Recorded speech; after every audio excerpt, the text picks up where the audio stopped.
Welcome to Things You Should Know, Civil War Edition. Today, we travel to Limestone County, Alabama for the Battle of Athens, fought on January 26, 1864.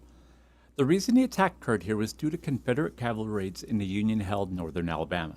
The town of Athens sat on the Nashville and Decatur Railroad, a key Union supply and troop transport line.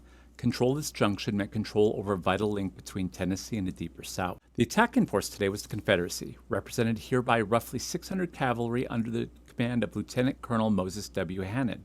Hannon's troopers were part of a larger effort to disrupt Union control of the railroads in the region, striking quickly before reinforcements could arrive. Defending Athens was a small Union garrison of 100 to 150 men from the 9th Illinois Mounted Infantry, commanded by Captain Emil Adams.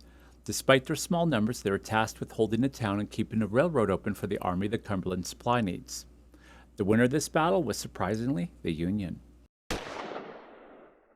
In the pre-dawn hours of January 26, Hannon's Confederate cavalry moved swiftly towards Athens, hoping to catch the garrison asleep and force a quick surrender. Their goal was to sever the Nashville and Decatur Railroad, cutting off Union supply and troop movements into the area. The attack began around 4 a.m., with Confederate forces sweeping into town and engaging Union defenders in close quarters fighting.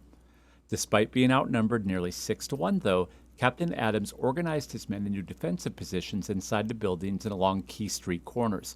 This created a series of improvised strongpoints, and for nearly 2 hours, musket fire echoed through the streets as the defenders repelled multiple charges.